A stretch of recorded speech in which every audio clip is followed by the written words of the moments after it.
नमस्कार, आप देख रहे हैं चौकस भारत और मैं ब्रजेंद्र। चुनाव के चंद महीने रह गए हैं और उससे पहले लगातार राजनीतिक जो हलचल है बिहार की, वो आप देख ही रहे होंगे। आपके टीवी स्क्रीन हो या मोबाइल स्क्रीन हो, लगातार हलचल जो है वो अपनी दस्तक जो है वो दे ही रही है। कुछ नई बातें, कुछ नई सूचनाएं हमेशा आपको मिल रही है। लेकिन कल प्रधानमंत्री आए बिहार, जिस जगह ने देश को पहले राष्ट्रपति दिए, यानी कहा जाए सीवान की धरती पर प्रधानमंत्री का आना हुआ। कई वादों को फिर उन्होंने साझा किया, कई बातों को साझा करते नजर आए और इस बार कई योजनाओं के बारे में जनता से रूबरू भी हुए।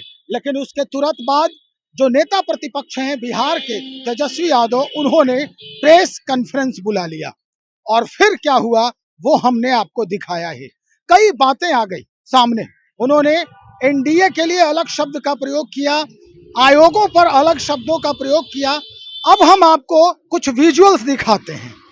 विजुअल के माध्यम से देखने का प्रयास कीजिए कि आरजेडी के तरफ से ये विजुअल लगाए गए हैं, ये पोस्टर लगाए गए हैं। यानी कहा जाए कि ये शीत युद्ध की तैयारी शुरू हो गई है, शीत युद्ध शुरू हो गया है पोस्टर वार के माध्यम से, पोस्टर के माध्यम से। जरा देखिए गौर से इन तस्वीरों को, क्या कुछ इसमें साझा किया जा रहा है राज्य की जनता से और क्या बताने की कोशिश हो रही है।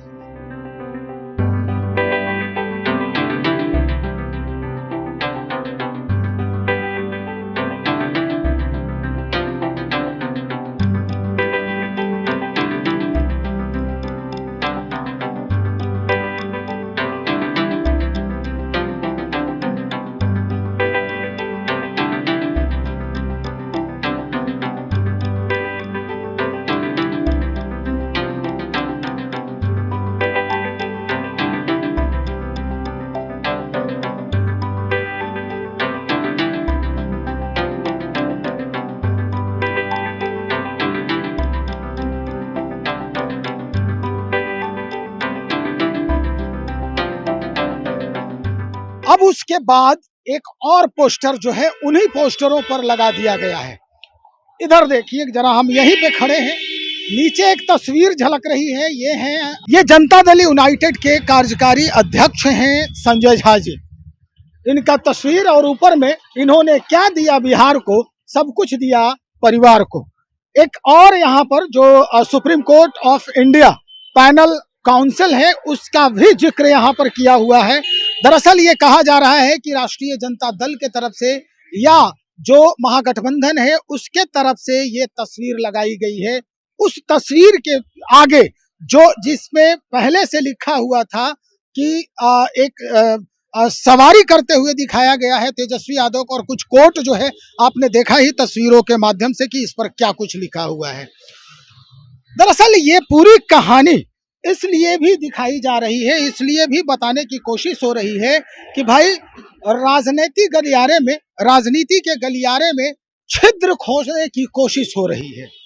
कौन कितना दागी है, किस पर कितने आरोप लगे हैं, किसको कितना मिला इन पिछले 5 वर्षों में, और क्या चाहता है, कितना वो बिहार के सत्ता पर काबिज होकर लूटने की कोशिश करता है, ये सारी कहानी अब पोस्टर के माध्यम से दर्शाया जा रहा है।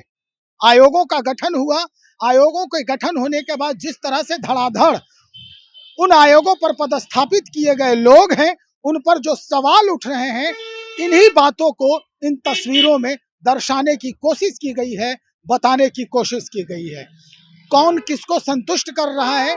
दरअसल एक बात और समझ में आ रही है इसलिए भी कि कुछ लोग ये कहते नजर आ रहे हैं कि भाई जो व्यक्ति टिकट की होड़ में थे, टिकट की चाह में थे, उनको अगर टिकट से संतुष्ट नहीं किया जा रहा है तो भाई आयोग के माध्यम से उन्हें उनका तुष्टिकरण किया जा रहा है, ताकि चुनाव के मद्देनजर ये सारा खेल कहीं से भी गड़बड़ होने की कोई गुंजाइश न रहे इस खेल में। खैर, अब क्या माजरा है, क्या मसले हैं, क्या मुद्दे आएंगे सामने, ये हम आने वाले वक्त में आपको बताएंगे। फिल वक्त आप इसे देखें और भली भांति समझने का प्रयास करें। चूंकि आप जनता हैं, सारा अधिकार आपके पास निहित है और आप ये भी सोच सकते हैं कि आपका प्रतिनिधित्व कौन करेगा, कैसे करेगा। आपका प्रतिनिधि जो है सदन में आपके बारे में किस तरह से बात रखेगा, ये सारी जिम्मेदारी अब आपकी बनती है। चलिए हम इंतजार करेंगे और आपसे भी बात करेंगे। तब तक बने रहिए हमारे साथ। बहुत शुक्रिया।